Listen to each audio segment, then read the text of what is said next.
everyone. Today I'm going to play a game that I quite enjoy.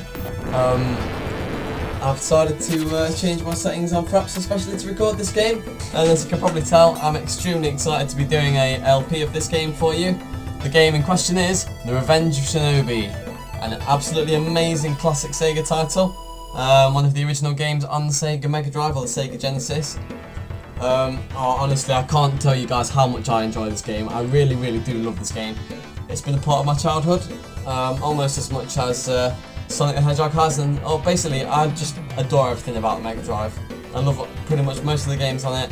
I bought an Ouya specifically to be able to emulate them all on my TV. But yeah, no, honestly, I can't describe how amazing this game is. This is the introduction. You start off as the ninja Joe Musashi. Inexplicably, Sega decided to make a ninja with an American name, so that's always awesome. It doesn't really explain very well, but basically the criminal organisation in question, Neo Zed, originally originated from a normal organisation called Zed, who's basically just evil bastards and stuff, and they kind of kill your wife and just kill your master and stuff. So that provides you with ample motivation. So yeah, basically this is one of those old school platformers. I could tell you so much about the Shinobi series. I think I've played every game in the series up to now, with the exception of some of those modern remakes they always seem to do with classic games. I couldn't really agree with that one too much, but all the originals, all these classics, that is the original Shinobi arcade game, Revenge of Shinobi, which is this one, Shadow Dancer, and of course Shinobi 3, all just untouchable classics in my book. For this Let's Play, I'm going to start with, well actually here's a little tip for you actually. If you ever have played this game before, you might already know this. I discovered this by accident, but if you go on the options menu, leave shurikens, there we go, to 0 for a while, it will transform to infinite shurikens, but that is quite cheaty. I'm probably not going to do that today, because that's one of the main points of challenge within the game. One of the main reasons this game is difficult, like a lot of, yeah, obviously I probably should explain this really, but this is one of those games that's well known, well renowned for being extremely difficult. Basically the Dark Souls of its day. You could argue, along with Mega Man and some other games like that. Just let the demo run for a moment while I'm talking. But yeah, this is giving you a brief overview of what the gameplay looks like. Which really is an amazingly fun game, especially considering that it's actually older than I am. You know, I can't get enough of this game. Yeah, it's just classic arcade action. Jumping around, fighting ninjas, going all Bruce Lee on everyone. Just plays basically a badass. He gets to jump around, throw shurikens, and I'm trying to figure out actually how to describe what makes this game so amazing. I think generally it's just really well made, like especially for the time period. It's just very satisfying combat. Obviously the difficulty is a big part in making it very addictive, and it just exudes awesomeness. The same with all the Shinobi games really. All of them have got extremely clever pacing. They're all really fun. They give you, I think the main thing, sorry about that, Fraps crash as it always likes to do. But yes, anyway, as I was saying, I think one of the main things I like about this game is, well, the difficulty. It makes it so that no matter how badly you do at the game, you always feel like you want to continue playing. Like I said, it kind of was the Dark Souls of its day in that the game is so well put together, and obviously not quite as responsive as Dark Souls, but obviously bear in mind it's much older technology, but you always feel like that if you die it's due to your own fault because you haven't paid attention to something, or because you need to learn more about the techniques involved in the game. There's a couple of nice little shifty techniques actually which you can employ, that you obviously pick up and discover throughout the course of playing the game. So in some ways, if you haven't played this game before, I would advise you to not really watch this so much, unless you don't mind spoilers and things, because obviously, like with most Let's Plays, this is probably going to give away some things about the game which you wouldn't obviously normally pick up through playing it. So if you don't want to diminish your experience playing the game, vanilla game for the first time, then please don't, because it is really awesome. They don't make games like this anymore.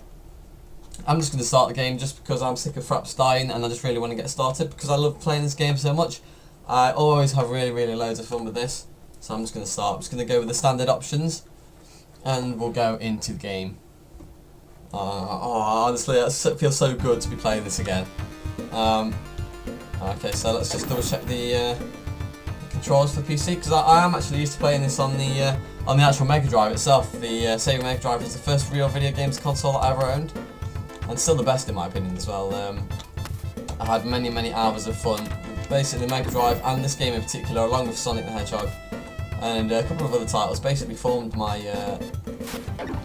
my childhood, basically my gaming childhood, certainly. But yeah, I don't know if anyone remembers. I think mainly more in the UK. Here in the UK, if you had a Mega Drive as well, if you're old enough to remember them. Basically, at a certain point, I think it was probably the second variation of the Genesis, as it's known in America.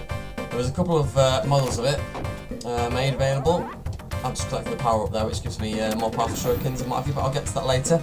But basically, the Mega Drive did come at one point preloaded with a cartridge. It came either preloaded or it came with a separate cartridge which contained about 5 or 6 games on it.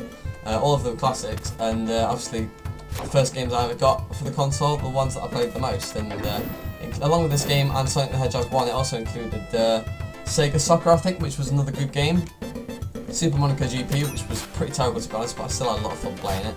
And Columns as well, which is awesome. Amazing puzzle game. I really wish.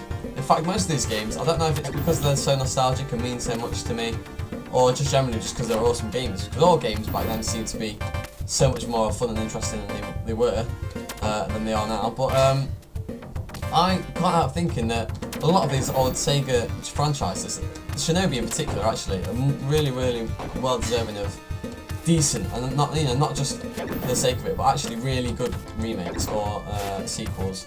I mean, Cobbs was a mint puzzle game, probably one of the only puzzle games I could actually be bothered to play, really, and still to this day. Only Columns and Tetris, really, that I really enjoy. Yeah, this game as well, I mean, this game was amazing. You've got Sonic, obviously, that's had no end sequels, but obviously not many of them, with the exception of... Oh my god, there's a load of characters there.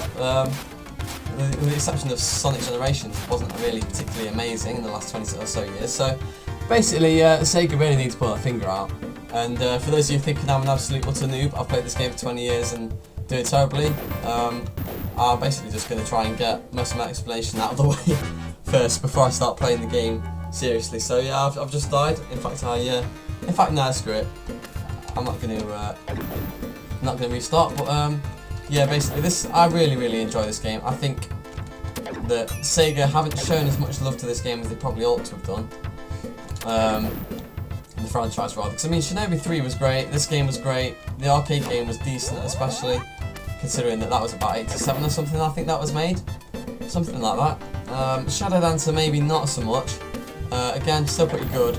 Probably not quite as good as this game, but a lot more challenging, so for the right type of gamer, it was particularly quite interesting as well. Yeah, this is bringing a lot of it back for me. For some reason, dogs really hate ninjas as well. I don't know what it is about Japan, whether I don't know, maybe they abuse the dogs, maybe they make them eat shurikens or something, I don't know, play fetch with the shurikens. You just noticed there, I just did a nice little double jump move. That's one of the techniques that I was telling you about. Obviously, that's one of the easier ones to find out about. Being an old school retro game, there's none of this old tutorials telling you how to do every single thing in the game. I think a lot of games should bring that back, really. A lot of games these days, I know so many people have said this already before me, but there's far too many games hold your hand so much these days, and they really shouldn't do. And as we all know, kicking a Bushido in the shin is clearly the best way to blow them up. Also, another thing actually hampering me at the minute is the PC controls for this. I probably already mentioned, but I'm used to playing this using the Mega Drive controller, but I think I'm getting there. Not doing too badly. So if you come to these videos expecting some amazing pro tips or epic gameplay footage, then don't come to me. Because obviously you know what I'm like by now, and for some reason I seem to have given myself infinite shurikens. But I mean, that's not too bad. I mean, I think to be honest I'll probably end up wasting a lot of them while I'm talking anyway, so anyway, here we go. That thing I just stepped on there was actually a switch. I don't know if you noticed.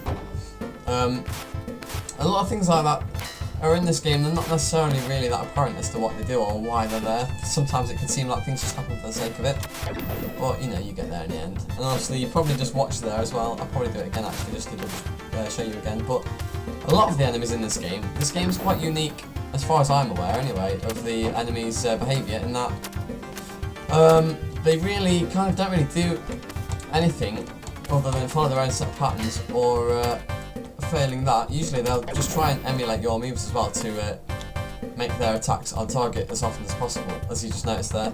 I mean, I could stand on this, usually, well, that guy's being a bit brain dead to be honest with you, but usually enemies will realise what direction you're facing and things, and whether you're crouched or prone or what have you, and they'll extra life, and they'll change it accordingly to try and hit you still, so.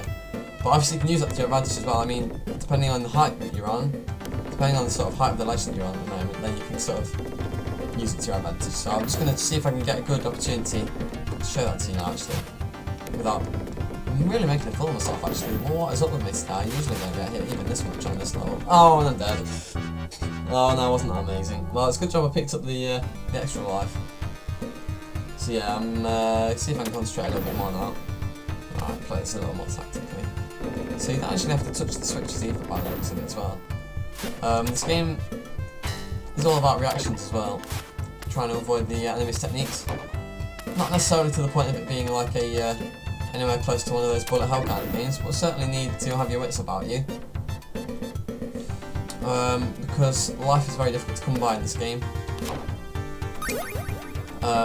Although for some reason it just seems to keep wanting to give me extra life, so maybe it isn't as challenging as I thought it was, but you'll soon see in late game anyway what that's all about. I really wish I could use this on the Mega Drive actually and play it that way, because I'm really a lot more used to it there. I don't ever claim to be good at the games I let's play, no matter how long I've played them for. I'm not really, even though I've been playing games for longer than I can remember, I still wouldn't really claim myself to be a hardcore gamer in the sense that I'm amazing. You know, I play games more for fun really than for the competitive aspect of it. Now that probably seems a little counterintuitive for those of you who haven't played this game before. I should probably have mentioned that already actually, but yeah, that was actually a sign telling me to go back, because well, not only was there a massive sign telling me to go back, in case you're wondering why I did that, there was also the door didn't actually open either, which, don't worry, it's not a glitch or anything, that usually is supposed to happen. The game is it's supposed to not let you move forward, you have to go this way, it sort of forces you down this way. Now, obviously, I mean, actually, it does seem like I have accidentally enabled the infinite shurikens cheat, which I didn't mean to do. It's extremely easy to put that on, actually, but just in case you are playing the game normally, then instead of wasting your hard-earned shurikens, I would basically just kind of just sit here and just wait for them to spawn, give them a kick to the ribs, and just let them inexplicably blow up. I think that's probably the best course of action. So you heard it here first, guys. Same again with this. Ooh, that was a bit weird. Yeah, you kind of just crouch here, just kind of kick people through the bamboo. It might take a little bit of time, but if you've got patience, then you saved yourself a lot of shurikens. What the... Oh yeah, I remember they can do that sometimes as well, but I mean, generally on the whole, it's usually the best way. I'm just going to quickly rush through this area actually, because I think they've all finished spawning. Oh dear, and I'm dead again. Well, if nothing else, what just happened there just goes to show that you definitely need to be careful with your environment in the game.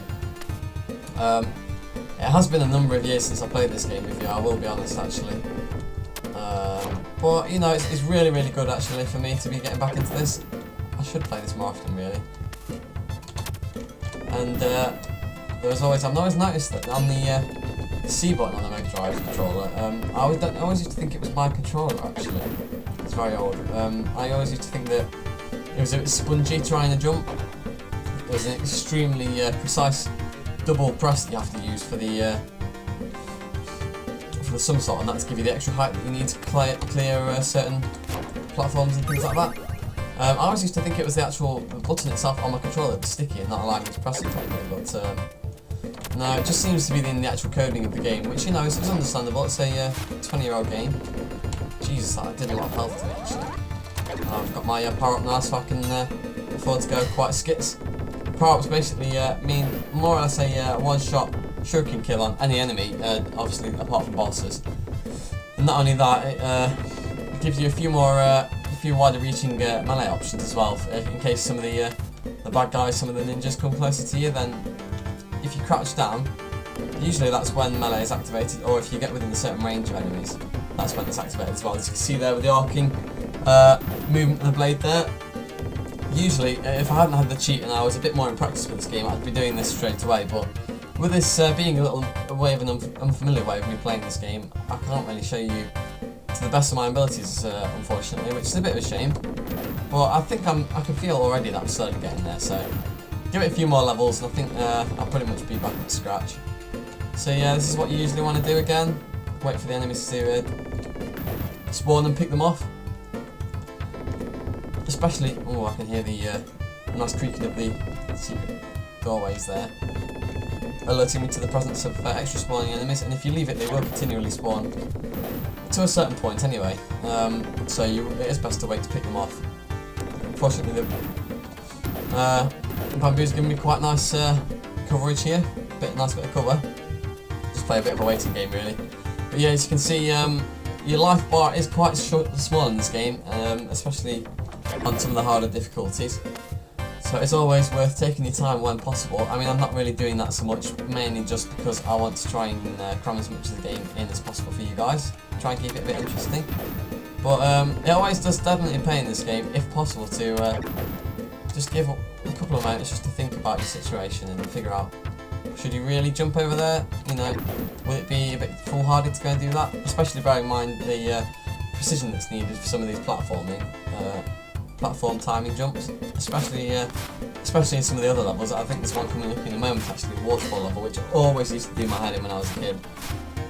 Oh, the amount of times that I played this game and just got up to that level, only about sort of 15 minutes into the game, and kind of just made me want to give up. Oh, that guy's getting very persistent. Let's see what I can do with him.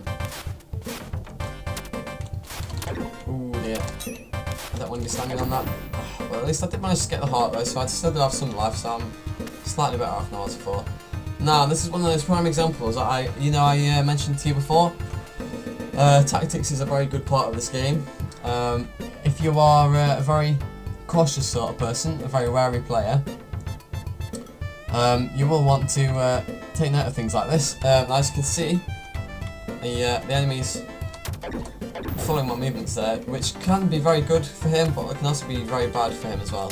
So in that situation, it was very good for me. I was able to fool the AI into trying to do that for me. I do seem to remember that there was some sort of secret power up around here, if I remember rightly. It's going back loads and loads of years now, if I'm honest, but it's either here or it was the end of one of the other.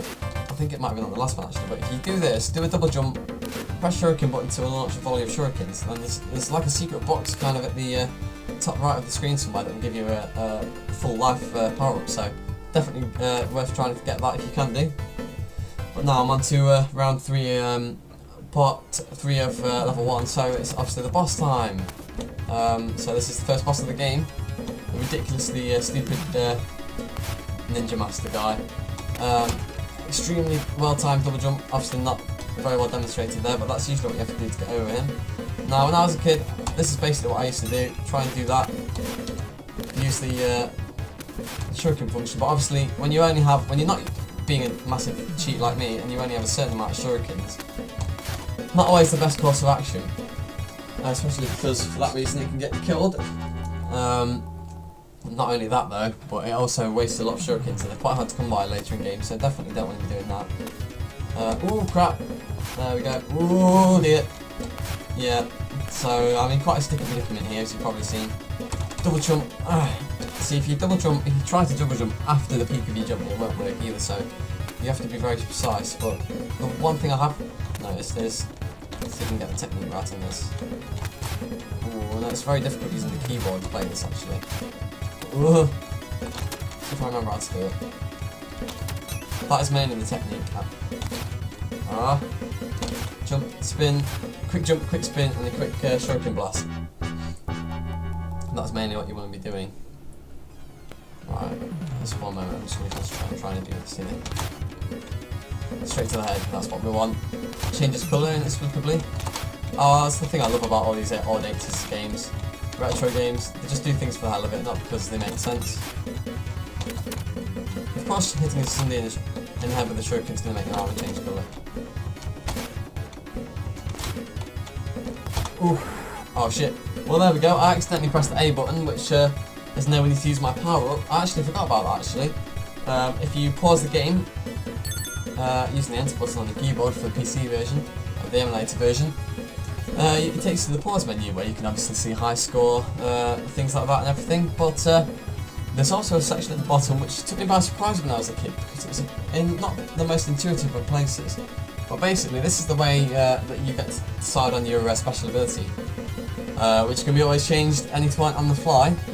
It's a ninjutsu is what the game calls it, and basically there's 4 different jutsus, each with different abilities, and each of them have substantially good benefits depending on the situation, so it's your tactical choice to decide which one's best for the situation you're in. This one I'm using at the moment, the jutsu of Ikazushi, basically shrouds you in lightning, and basically gives you an extra 3 or 4 hits free of charge basically, so it's basically a shield, which is probably going to be fairly useful, especially against the enemy, and especially while I'm trying to talk to you, because we'll be honest, I'm finding it difficult to divide my attention between playing this quite dexterously demanding game and providing interesting commentary as well, but I've managed it anyway, and there we go. That's the first boss of the game out of the way. I earned an extra life from the amount of points I earned, and there we go, that's round 1 clear of this game. Right, I'm probably going to take a short breather, guys. Round 2 is about to start. I will see you in a moment. Thank you for watching.